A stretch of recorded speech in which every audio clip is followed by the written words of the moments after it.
नमस्कार दोस्तों, स्वागत है आपका अपना यूट्यूब चैनल टुडे एग्जाम पर। दोस्तों आज है 18 अगस्त 2022 और आज आरआरबी ग्रुप डी का एग्जाम था और तीनों पाली की एग्जाम जो है अब समाप्त हो चुकी है। तो तीनों पाली की एग्जाम में जीके जीएस सेक्शन से जो भी प्रश्न पूछे गए सभी प्रश्नों को एक ही साथ एक ही वीडियो में लेकर आए हैं। दोस्तों आपके लिए एनालिसिस का वीडियो काफ़ी इंपॉर्टेंट हो जाता है अगर आप आने वाले समय में ग्रुप डी का एग्जाम देने वाले हैं तो, क्योंकि बहुत सारे क्वेश्चन जो है कोरिलेट करके पूछा जा रहा है, कुछ क्वेश्चन हूबहू रिपीट किए जाते हैं और अधिकांश क्वेश्चन जो है एक्स्ट्रा फैक्ट से टकरा जाते हैं, जैसा कि आज का भी आप पीडीएफ हमारे टेलीग्राम चैनल पे देख सकते हैं। तो चलिए दोस्तों देख लीजिए आज पूरे दिन में कौन कौन से प्रश्न पूछे गए थे। एक प्रश्न पूछा गया था, ये थर्ड शिफ्ट का प्रश्न है कि अनुच्छेद 243 ई का संबंध किससे है। अनुच्छेद 243 ई का संबंध जो है ग्राम पंचायतों के कार्यकाल का निर्धारण से होती है। वैसे पंचायती राज का गठन आर्टिकल 40 में भी दिया गया है, लेकिन ये विस्तृत स्तर पे नहीं दिया गया है। ये सिर्फ इतना बताया गया है कि भारत में एक पंचायती राज व्यवस्था की व्यवस्था होगी। ग्राम पंचायत सदस्य बनने के लिए न्यूनतम उम्र सीमा क्या रखा गया है, 21 वर्ष रखा गया है। आपको ये बात भी ध्यान रखना है आने वाले शिफ्टों के लिए। एक प्रश्न पूछा गया था कि भारत के पास क्षेत्रफल के हिसाब से कुल कितनी भूमि है। तो दोस्तों भारत के पास जो है क्षेत्रफल के हिसाब से कुल भूमियों का 2.4% है। 2.4% भूमि जो है भारत के अंदर में है और ये विश्व का क्षेत्रफल के हिसाब से 7वां सबसे बड़ा देश है। वहीं जनसंख्या के हिसाब से दूसरी सबसे बड़ी देश है चाइना के बाद। तो आपको ये बात भी ध्यान रखना है। एक प्रश्न पूछा गया था कि रामकृष्ण मिशन की स्थापना किसके द्वारा किया गया था। दोस्तों रामकृष्ण मिशन की स्थापना जो है स्वामी विवेकानंद के द्वारा 1897 ईस्वी में किया गया था। स्वामी विवेकानंद के गुरु थे रामकृष्ण परमहंस। स्वामी विवेकानंद का मूल नाम भी पूछा जाता है तो नरेंद्र नाथ दत्त जो है स्वामी विवेकानंद के मूल नाम थे और 1893 ईस्वी में शिकागो में ये विश्व प्रसिद्ध भाषण दिए थे। इनके लिए जो है विवेकानंद जी काफ़ी फेमस हैं। एक प्रश्न आया था कि निम्नलिखित में से कौन सा एक उत्सर्जी अंग नहीं है। तो वहाँ पे 4 ऑप्शन दिए गए होंगे, चारों ऑप्शन प्राप्त नहीं हुआ है। अगर आपको प्राप्त हुआ है तो हमें कमेंट के माध्यम से बता सकते हैं, हम राइट आंसर आपको बता देंगे। एक प्रश्न आया था कि जो वर्तमान समय में 15वें वित्त आयोग प्रचलन में है उनके जो अध्यक्ष हैं एनके सिंह यानी नंद कुमार सिंह, इनका कार्यकाल कब तक है। तो इनका कार्यकाल जो है 2021 से 2026 तक है। जिन्होंने भी 2026 को टिक करके आया है उनका आंसर राइट हो जाएगा। वित्त आयोग पंचवर्षीय निकाय है, कितने साल के लिए किया जाता है तो 5 वर्ष के लिए जो है वित्त आयोग का गठन किया जाता है। किसके द्वारा तो राष्ट्रपति के द्वारा, और इनके अध्यक्ष की नियुक्ति भी राष्ट्रपति के द्वारा किया जाता है अनुच्छेद 280 के थ्रू। और वर्तमान में वित्त आयोग के अध्यक्ष कौन है यानी 15वें वित्त आयोग के तो नंद कुमार सिंह एनके सिंह जो है वर्तमान में वित्त आयोग के अध्यक्ष हैं। एक प्रश्न आया था कि गणतंत्र दिवस कब से मनाया जा रहा है। काफी कॉमन सा प्रश्न पूछा गया था क्योंकि संविधान जो है 2 चरणों में, एक बार तो हम अंगीकार किए 26 नवंबर 1949 को और एक बार पूर्णतः संविधान लागू कब करवाया गया 26 जनवरी 1950। तो 1950 इस क्वेश्चन के लिए राइट आंसर हो जाएगा, क्योंकि जब पूर्ण संविधान लागू हुए उस समय से ही गणतंत्र दिवस के रूप में हम 26 जनवरी को प्रत्येक वर्ष मनाते हैं। साथ ही साथ आपको इससे कुछ एक्स्ट्रा फैक्ट ले लेना जरूरी है अगर आने वाले शिफ्ट में आप एग्जाम देने वाले हैं तो। संविधान को अंगीकार कब किया गया 26 नवंबर 1949 को। संविधान सभा की प्रथम अस्थायी अध्यक्ष कौन थे तो सच्चिदानंद सिन्हा जी। और ये प्रथम बैठक कब हुई थी 9 दिसंबर 1946 को प्रथम बैठक हुई थी। इसमें अस्थायी अध्यक्ष के रूप में चुना गया था सच्चिदानंद सिन्हा जी को। उसके 2 दिन के बाद 11 दिसंबर 1946 को द्वितीय बैठक हुई और इसमें अस्थायी अध्यक्ष के रूप में चुना गया डॉक्टर राजेंद्र प्रसाद को। आपको ये बात भी ध्यान रखना है। साथ ही साथ संविधान सभा के प्रारूप समिति के अध्यक्ष कौन थे तो भीमराव अंबेडकर जी थे। तो ये भी क्वेश्चन काफी बार एग्जाम में पूछा जाता है। एक प्रश्न आया था कि पौधों में जाइलम का क्या काम है। दोस्तों जाइलम और फाइलम ये 2 उत्तक होते हैं। तो जाइलम में जो है जल और लवण के द्वारा रसारोहण होता है, साथ ही साथ फाइलम के द्वारा जो है पौधे खनिज पदार्थ और भोजन को ग्रहण करते हैं। श्वसन जो होती है ये पौधों में पत्ते में जो रंध्र होते हैं जिसे स्टोमेटा कहते हैं, तो स्टोमेटा के द्वारा ही श्वसन होते हैं पेड़ पौधों में। तो आपको ये बात भी ध्यान रखना है। दोस्तों ये पीडीएफ आपको टेलीग्राम पे मिल जाएगा, टेलीग्राम ज्वाइन कर लीजिएगा। एक प्रश्न आया था कि सोडियम बाइकार्बोनेट का रासायनिक सूत्र क्या होता है। दोस्तों सोडियम बाइकार्बोनेट का रासायनिक सूत्र जो है NaHCO3 होता है। इसे खाने वाला सोडा या बेकिंग सोडा भी कहा जाता है। सोडियम बाइकार्बोनेट को जो है बेकिंग सोडा या खाने वाला सोडा कहा जाता है। साथ ही साथ इस फॉर्म में एक और क्वेश्चन आता है NaCO3 सोडियम कार्बोनेट, इसे धोवन सोडा कहा जाता है। और एक आता है सोडियम हाइड्रोक्साइड NaOH, इसे कास्टिक सोडा कहा जाता है। तो आप ये तीनों एक ही साथ याद रखेंगे। एक प्रश्न आया था कि पोंगल त्यौहार कहाँ मनाया जाता है। दोस्तों पोंगल त्यौहार जो है तमिलनाडु में मनाया जाता है। तमिलनाडु का नववर्ष है पोंगल और पोंगल 4 दिन चलते हैं। तो सीजीएल के एग्जाम में एक बार पूछा गया था कि पोंगल के जो तीसरे दिन होते हैं उसे क्या कहा जाता है, तो उसे भोगी पोंगल कहा जाता है। एक प्रश्न पूछा गया था कि इस्लाम धर्म की स्थापना किसने किया था। 17 तारीख को पूछा गया था कि हिजरी संबंध की जो स्थापना है, हिजरी संबंध कितने ईस्वी में लागू करवाई गई थी। और आज पूछा गया था कि इस्लाम धर्म की स्थापना किसने किया था। तो कल ही हमने बताया था कि हिजरी संबंध जो है पैगंबर मोहम्मद साहब के द्वारा, जो इस्लाम धर्म के संस्थापक भी है। तो आज ये पूछ दिया गया तो हिजरी संबंध की स्थापना कब होती है 622 में। इस क्वेश्चन के लिए राइट आंसर हो जाएगा पैगंबर मोहम्मद साहब। सिख धर्म की स्थापना किसने किया? गुरु नानक। जैन धर्म के संस्थापक कौन है? ऋषभ देव। तो आपको ये बात भी याद रखना है आने वाले शिफ्टों के लिए, क्योंकि अधिकांश क्वेश्चन जो है घुमा फिरा के उसी टॉपिक से पूछा जा रहा है। एक प्रश्न आया था कि भारत निर्माण कार्यक्रम की शुरुआत कब की गई थी? तो भारत निर्माण कार्यक्रम की शुरुआत जो है 2005 में किया गया था, ऑप्शन में दिया गया था और यही राइट आंसर करके आना था। एक प्रश्न पूछा गया था कि विटामिन ई का रासायनिक नाम क्या है? 2 बार रिपीट किए गए, फर्स्ट शिफ्ट में और थर्ड शिफ्ट में, दोनों में ये हूबहू क्वेश्चन पूछा गया कि विटामिन ई का रासायनिक नाम क्या है। तो विटामिन ई का रासायनिक नाम जो है टेकोफेरल है। इसके कमी से जो है जनन क्षमता में कमी आती है। क्या आती है? जनन क्षमता में कमी आती है। बात करें विटामिन ए का रासायनिक नाम तो रेटिनॉल है। विटामिन बी1 का थायमीन है। विटामिन बी6 का पैराडॉक्सिन है। विटामिन बी12 का साइकोकोबालमिन है। विटामिन सी का एस्कॉर्बिक एसिड है और विटामिन डी का कैल्सीफेरॉल हो जाएगा रासायनिक नाम। अब बात कर लेते हैं इनके कमी से कौन कौन से रोग होते हैं। विटामिन ए के कमी से जो है आंख की रोग होती है, जो भी रतौंधी वगैरह होती है, मायोपिया वगैरह, सभी विटामिन ए के कमी से होती है। विटामिन बी1 की कमी से जो है बेरी बेरी रोग होती है, आपको ये बात भी ध्यान रखना है, काफी इंपॉर्टेंट है। विटामिन सी की कमी से जो है ये आपका हो जाएगा स्कर्वी रोग। स्कर्वी रोग जो है दांतों से खून आने लगते हैं, मसूड़ों से, तो ये विटामिन सी की कमी से होते हैं। साथ ही साथ सिट्रस फल जो भी है सभी विटामिन सी का अच्छा स्रोत होता है। विटामिन डी के कमी से रिकेट्स रोग हो जाते हैं, जो हड्डी का रोग है, और विटामिन डी का अच्छा स्रोत है सूरज का प्रकाश। चलते हैं आगे। मौलिक कर्तव्य को संविधान के किस भाग में रखा गया है? ऐसा क्वेश्चन पूछा गया था। तो मौलिक कर्तव्य को जो भाग 4 में रखा गया है। मौलिक कर्तव्य को 42वां संविधान संशोधन 1976 के द्वारा संविधान में जोड़ा गया था। वर्तमान में मौलिक कर्तव्य कितने हैं? 11 हैं और इसे भाग 4 में रखा गया। और किस देश के संविधान से ग्रहण किया गया है? तो रूस के संविधान से लिया गया है और अनुच्छेद 51 के क में भाग 4 के अंतर्गत रखा गया है। एक प्रश्न आया था कि आर्य समाज के संस्थापक कौन थे? दोस्तों आर्य समाज के संस्थापक जो है स्वामी दयानंद सरस्वती जी थे। इनका मूल नाम क्या है? तो मूल शंकर इनका मूल नाम है। इन्होंने कौन सा नारा दिया था? तो वेदों की ओर लौटो नारा दिया था। आर्य समाज की स्थापना कब होती है? 1875 में। कहाँ होती है? मुंबई में होती है। तो इतनी बात आपको ध्यान रखना है। साथ ही साथ ब्रह्म समाज के संस्थापक कौन है? राजा राम मोहन राय है। और कहाँ हुआ था ब्रह्म समाज की स्थापना? 1828 में कोलकाता में। तो ये बात भी आपको ध्यान रखना है। एक प्रश्न आया था कि ओम का नियम का फॉर्मूला डायरेक्ट हिट किया था। तो V बराबर RI जो है ओम का नियम का फार्मूला होता है। साथ ही साथ प्रतिरोध का मात्रक क्या होता है? तो ओम होता है। तो आपको ये बात भी ध्यान रखना है। एक प्रश्न पूछा गया था कि निम्नलिखित में से कौन सा एल्केन का सूत्र है? दोस्तों एल्केन जैसे मीथेन आप लिखते हैं, मीथेन लिखते हैं, तो ये एल्केन का एक फॉर्म है जिसका सूत्र क्या होता है? CH4। तो एल्केन का बेसिक सूत्र क्या हो जाएगा? CnH2n+2 होता है। तो ये राइट आंसर करके आना था।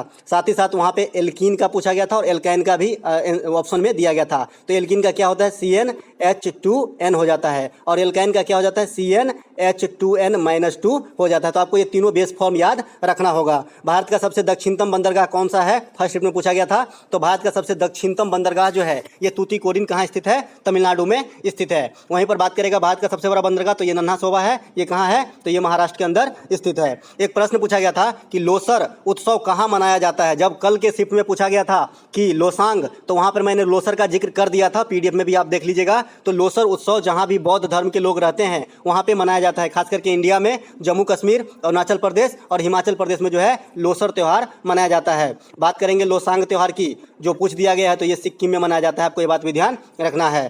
एक प्रश्न आया था कि अनुच्छेद 48 निम्नलिखित में से किससे संबंधित है? तो अनुच्छेद 48 जो है पर्यावरण के संरक्षण से नीति निषेध तत्व के अधीन जो है वर्णित है। तो आपको ये बात भी ध्यान रखना है। एक प्रश्न थर्ड शिफ्ट में पूछा गया कि स्वराज द्वीप कहाँ स्थित है? दोस्तों स्वराज द्वीप जो है अंडमान निकोबार द्वीप समूह में जो है स्थित है। इसका जो पहला नाम था हेवलॉक द्वीप था, इसका नाम बदल दिया गया है, स्वराज द्वीप कर दिया गया है। एक और द्वीप है शहीद द्वीप, ये भी अंडमान निकोबार में जो है स्थित है। व्हीलर द्वीप जो है ये उड़ीसा में है और व्हीलर द्वीप का नाम बदल दिया गया है, अब्दुल कलाम द्वीप कर दिया गया है। तो आपको ये बात भी ध्यान रखना है। एक प्रश्न पूछा गया था कि खानवा का युद्ध किसके किसके मध्य लड़ा गया था? दोस्तों खानवा का युद्ध जो है बाबर और राणा सांगा के मध्य 1527 ईस्वी में लड़े गए थे, जिसमें बाबर की विजय होती है। पानीपत की प्रथम लड़ाई की बात करें तो 1526 में होती है, बाबर और इब्राहिम लोदी के बीच, जिसमें इब्राहिम लोदी की हार होती है। पानीपत की द्वितीय लड़ाई 1556 में होती है, अकबर और हेमू के बीच, जिसमें अकबर की विजय होती है। पानीपत की तृतीय लड़ाई 1761 में होती है, अहमद शाह अब्दाली और मराठों के बीच, जिसमें अहमद शाह अब्दाली की विजय होती है। घाघरा का युद्ध और चंदेरी का युद्ध ये भी बाबर के द्वारा लड़े गए प्रमुख युद्धों में से है। साथ ही साथ बाबर की मृत्यु भी पूछा जाता है, तो बाबर की मृत्यु 1530 ईस्वी में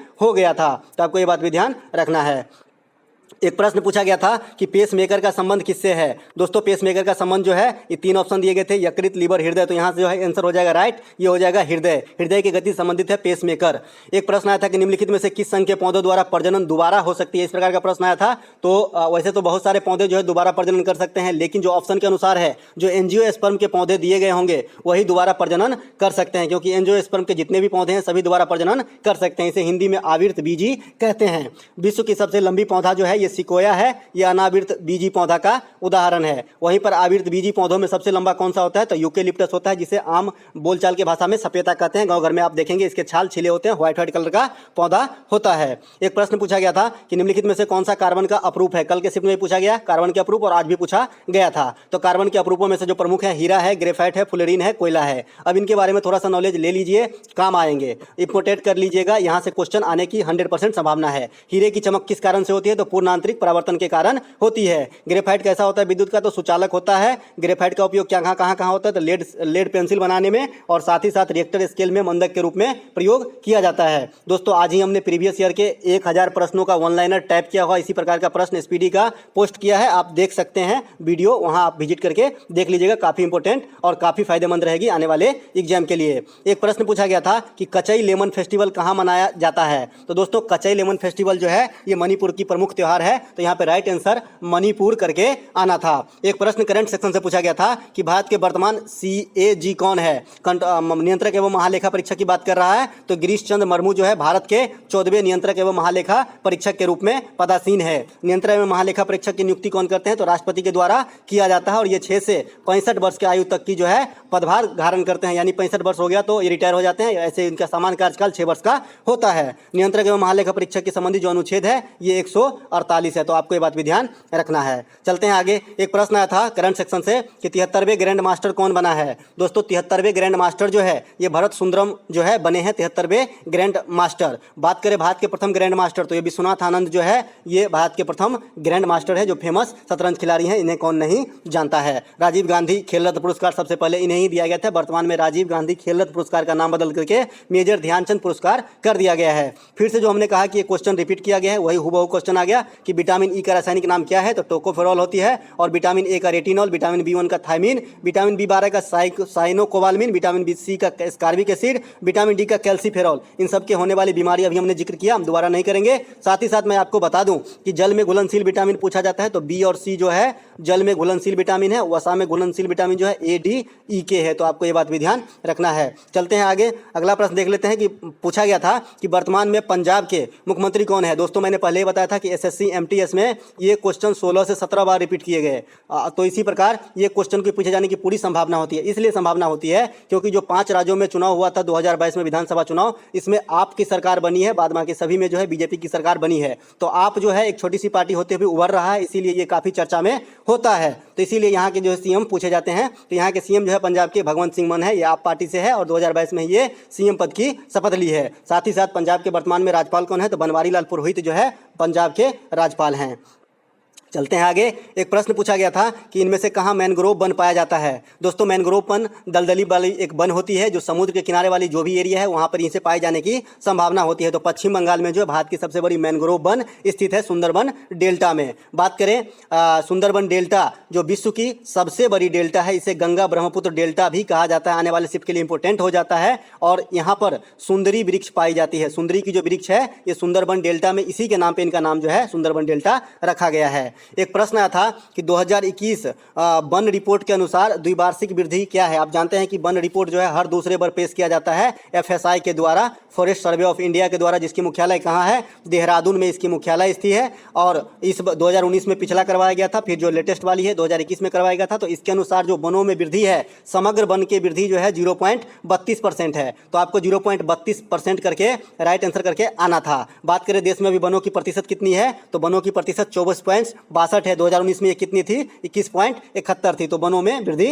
हुई है, और कितनी हुई है, 0.32% की। एक प्रश्न आया था कि पेड़ पौधे कि कौन सी घटना दिन और रात के समय होती है। वहाँ पे 2 कथन दिए गए थे, पहला श्वसन और दूसरा प्रकाश संश्लेषण। तो दिन और रात दोनों के समय होने वाली जो घटना है ये ओनली श्वसन है। प्रकाश संश्लेषण सूर्य के प्रकाश और क्लोरोफिल की उपस्थिति में ही संभव है। तो यहाँ पे राइट आंसर श्वसन करके आना था, यानी कथन 1 सही था। बात करें प्रकाश संश्लेषण की प्रक्रिया सिर्फ सूर्य के प्रकाश में होती है। और थर्ड शिफ्ट में पूछा गया कि क्लोरोफिल में क्या पाया जाता है। क्लोरोफिल में जो है मैग्नीशियम पाया जाता है, ये हमने फर्स्ट शिफ्ट में ही बता दिया था, और थर्ड शिफ्ट में ये क्वेश्चन हिट किया है। एक प्रश्न पूछा गया था, यहाँ देख लीजिए आ गया प्रश्न कि क्लोरोफिल में कौन सी धातु पाई जाती है? तो क्लोरोफिल में मैग्नीशियम पाई जाती है। क्लोरोफिल प्रकाश संश्लेषण के लिए आवश्यक होती है। हीमोग्लोबिन में क्या पाया जाता है? लोहा पाया जाता है। आने वाले शिफ्ट के लिए इसे आप इंपॉर्टेंट मार्क लगा लीजिएगा। आने वाले शिफ्ट में जरूर पूछा जाएगा कि हीमोग्लोबिन में क्या पाया जाता है। एक प्रश्न पूछा गया था कि त्रिपुरा में कौन सी भाषा बोली जाती है? तो वहाँ पे त्रिपुरा में जो भाषा बोला जाता है, एक होता है भाषा बोरोक, जो त्रिपुरा के स्थानीय भाषा है, स्थानीय लैंग्वेज में इसे बोरोक भाषा बोलते हैं, ये भी बोला जाता है। साथ ही साथ बंगाली और त्रिपुरी भी बोली जाती है।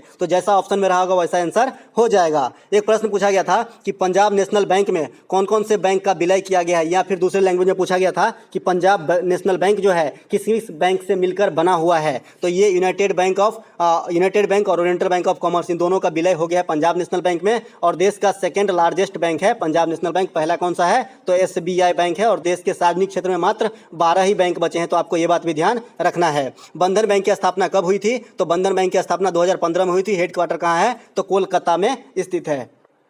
चलते हैं आगे। एक प्रश्न पूछा गया था कि भारतीय संविधान के वर्तमान में कुल कितनी अनुसूची और अनुच्छेद है? दोस्तों, जब संविधान लागू करवाया गया था 26 संविधान को अंगीकार किया गया था 26 नवंबर 1949 को, तो उस समय संविधान में जो है 395 आर्टिकल और 8 अनुसूची थी। लेकिन वर्तमान में 440 से अधिक अनुच्छेद हो गया है और 12 अनुसूचियां हो गई है। 4 बाद में बढ़ाया गया था अनुसूचियां। बात करें संविधान में कुल कितने भाग हैं? तो 22 भाग है, जो 25 भागों में विभक्त हैं। तो आपको ये बात भी ध्यान रखना है। एक प्रश्न पूछा गया था कि अनुच्छेद 75 का संबंध किससे है? तो अनुच्छेद 75 और 76 ये दोनों का संबंध जो है मंत्री परिषद से है। तो ऑप्शन में अगर मंत्री परिषद होगा तो राइट आंसर हो जाएगा। वैसे अगर इसके दूसरे लैंग्वेज में इसके आंसर की बात करें तो राष्ट्रपति की शक्ति जो होती है प्रधानमंत्री को देने के लिए, ये भी हो सकता है इसका आंसर। एक प्रश्न आया था कि अक्टूबर 2022 में आयोजित होने वाली राष्ट्रीय खेल जो नेशनल गेम होगी अक्टूबर 2022 में प्रस्तावित है, तो ये गुजरात में होने वाली है। तो गुजरात के कुल कितने शहर में संपन्न कराए जाएंगे? इस प्रकार का प्रश्न पूछा गया था। तो ये 3 शहर में संपन्न कराए जाएंगे, जो 2 सितंबर से लेकर 10 अक्टूबर तक चलेगी। तो दोस्तों, ये था आज का 18 अगस्त ग्रुप डी के ऑल शिफ्ट के क्वेश्चन जो आज के एग्जाम में पूछे गए। दोस्तों, अगर आपको अच्छा लगा हो तो एक लाइक जरूर कर लीजिएगा। साथ ही साथ आप एनालिसिस का वीडियो रोजाना फॉलो करें एक बेहतर रिजल्ट के लिए। और हमारे इस चैनल पे बहुत सारे प्रैक्टिस सेट की वीडियो है, SPD, लूसेंट, ज्योग्राफी, हिस्ट्री इत्यादि का पार्टिकुलर सब्जेक्ट की वीडियो जो है टाइप किया हो इसी प्रकार का प्रश्न का वीडियो आपको मिल जाएगा। मेगा वीडियो आप उन्हें जरूर देखिए एक बेहतर रिजल्ट के लिए। जय हिंद।